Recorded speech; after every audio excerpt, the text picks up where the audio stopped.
குருக்ஷேத்திரம் முடிவை எட்டியது. ஏரிக்குள் மறைந்திருந்த துரியோதனனே பாண்டவர்கள் கண்டுபிடித்தார்கள். அங்கிருந்து ஆரம்பமானது மகாபாரதத்தின் கடைசி மற்றும் மிகச் சர்ச்சையான மோதல். பீமன் வெர்சஸ் துரியோதனன் கதாயுத்தம். ஒருபுறம் சபதமெறிந்த கோபம், மறுபுறம் பயிற்சி, பெருமை, பிடிவாதம்.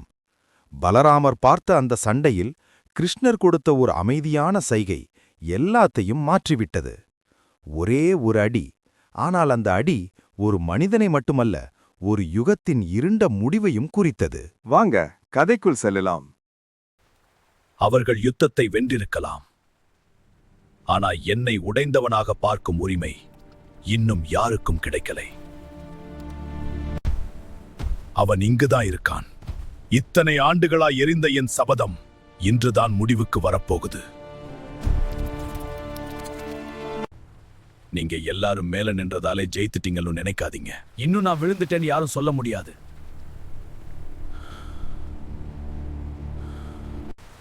நான் ஒளிஞ்சவனாக வெளியே வரலை.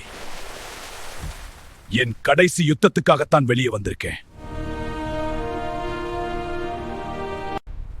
சபையில் நீ செய்த அவமானம் இன்னும் என் ரத்தத்திலே எரிகிறது. இன்று அந்த நெருப்புக்கு முடிவு கிடைக்கும். இது முடிந்த யுத்தம் இல்ல பீமா. இது நாம இருவரும் மட்டும் தீர்க்க வேண்டிய கணக்கு.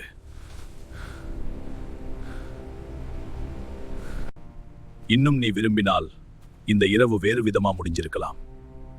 ஆனா நீ யுத்தத்தையே தேர்வு செய்கிறாய் என்றால் அதற்கும் நாங்கள் தயாராக இருக்கிறோம். நீங்கள யாருக்கு துணிச்சல் இருக்குதோ அவ முன்னே வரட்டும். கதை முடிவதற்கு முன் என் கையை கலைக்கிறா. கதாயுத்தம் தான், அப்படியே இருக்கட்டும். என் சபதத்துக்கு அதுதான் பொருத்தமான ஆயுதம். இன்று ஒருத்தன் தான் நிக்க போறான். அவன் யார் என்று இந்த கதா முடிவு சொல்லும்.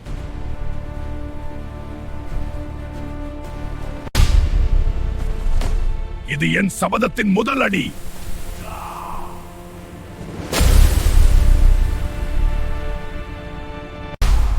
பலம் இருந்தால் மட்டும் போதாது. இந்த யுத்தத்துக்கு கைவினையும் கால்வினையும் வேண்டும்.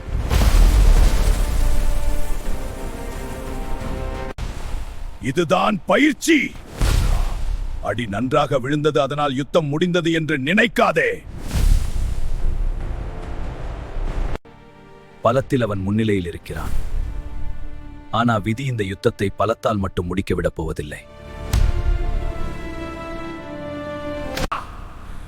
இது வெறும் யுத்தம் இல்லை. சபையில் எரிந்த அந்த நாளின் பதில் இது. இப்போதுதான் யுத்தம் என் கைக்கு வர ஆரம்பிச்சிருக்கு. உன் கைக்கு வர்றது யுத்தம் இல்ல, உன் முடிவுதான்.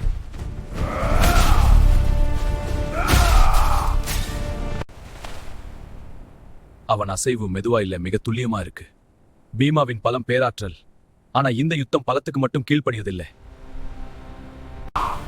நான் இங்கே வெல்ல வரல. நான் இங்கே முடித்து வைக்கத்தான் வந்திருக்கேன். நிறுத்த வேண்டாம். இந்த யுத்தம் எப்படி முடிகிறது என்பதை நான் என் கண்களால் பார்க்கிறேன். இப்போ இந்த யுத்தம் இன்னும் நியாயமானதாகிவிட்டது. நியாயம் பற்றி பேச உரிமை உனக்கு இருந்த நாள் பல வருடங்களுக்கு முன்பே முடிந்து விட்டது. இப்போதான் நம்ம இருவரில் யார் உண்மையிலே இந்த ஆயுதத்துக்கு தெரியும். உரிமையை ஆயுதம் சொல்லாது, அதை முடிவு சொல்லும்.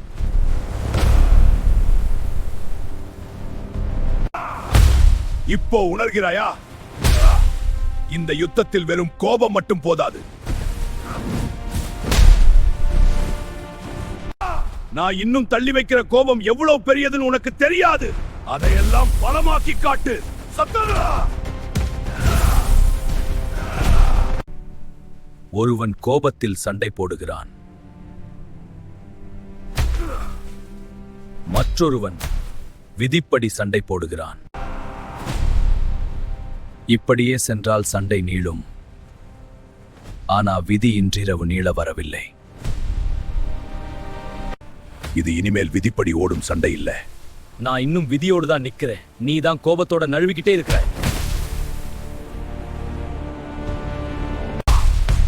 இன்னும் எவ்வளவு அடியை தாங்க போகிறாய்? உன் தொடை நொறுங்கும் வரை எனக்கு விழும் அடிகளுக்கு எண்ணிக்கையே இல்லை. அந்த சபையில் நீ சிரித்த தருணம் இன்னும் என் உள்ளத்திலே உயிரோடு இருக்கிறது. இந்த இரவு அதற்கான பதிலை தராமல் முடிவதில்லை. சண்டை எப்படி முடிக்கப்பட என்பதுக்கும் அது எப்படி முடிவடைய வேண்டிய நிலைக்கு வந்திருக்கிறது என்பதுக்கும் வித்தியாசம் இருக்கு. இன்னும் என்ன செய்ய போகிறாய்?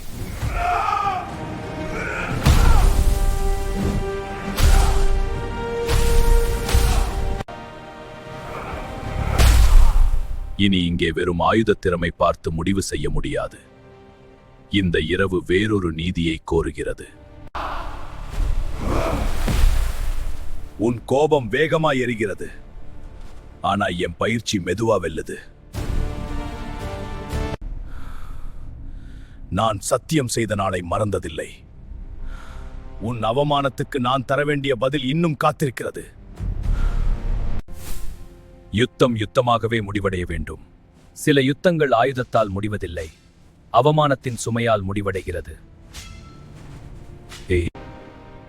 நேரம் நெருங்கிவிட்டது.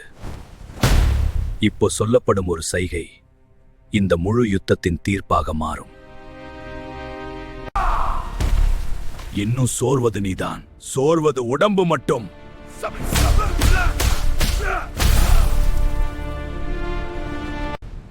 அவசரமாய் இல்ல.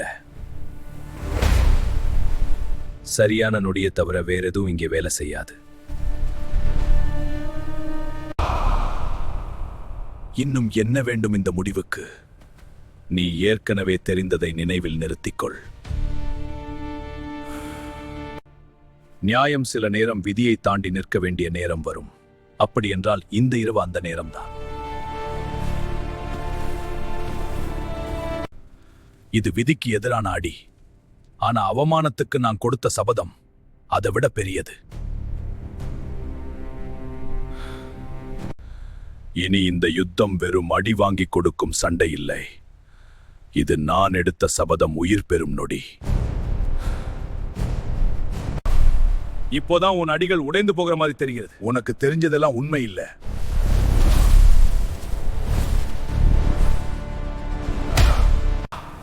அதுதான் போதும். நீ பார்த்த திறப்பு நான் வைத்த வலையே.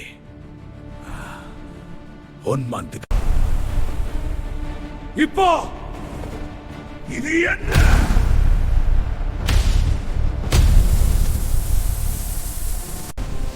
இதுதான் அந்த சபதத்தின் முடிவு.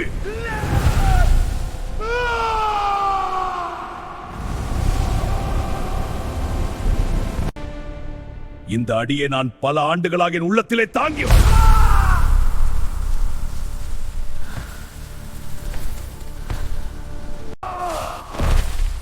இது யுத்த விதிக்கு எதிரானது. விதி பற்றி நீ பேசும் உரிமை அந்த சபையிலே முடிந்து போயிற்று. அடி விழுந்தது ஒரே உடம்பின் மீது மட்டுமில்ல, இந்த யுத்தத்தின் மீதமிருந்த கடைசி மாயையின் மீதும் விழுந்தது. இது யுத்தம் அல்ல, இது விதியை உடைத்த செயல். என் கண் முன்னே ஆயுத நெறி அவமதிக்கப்பட்டது. விதி இன்று மட்டும் உடைக்கப்படவில்லை, அது அன்றே உடைந்தது. ஒரு பொன்னின் மரியாதை சபையில் இழுக்கப்பட்ட நாளில்.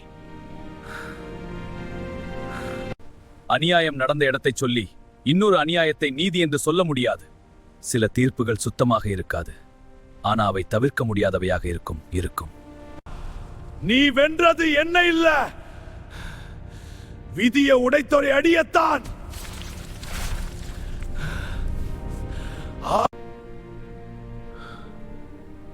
நான் சொல்லியதை செய்துவிட்டேன், ஆனா இந்த முடிவு என் உள்ளத்தை இலகுவாக்கல. யுத்தம் முடிந்தது போல தெரிகிறது, ஆனா இதன் பாரம் இன்னும் இப்போதுதான் நம்ம மேல் முழுசா இறங்குகிறது. இந்த யுத்தம் ஆயுதத்தால் மட்டும் முடிந்ததில்லை. மனிதர்கள் விதைத்த அவமானம், சபதம், அதர்மம் அவையெல்லாம் சேர்ந்து இதை முடித்தன. இந்த கதை உங்களை சிந்திக்க வச்சிருந்தால் லைக் பண்ணுங்கள். இன்னும் இப்படிப்பட்ட இதிகாச கதைகளுக்கு கமெண்ட் பண்ணி சப்ஸ்கிரைப் செய்யுங்கள்.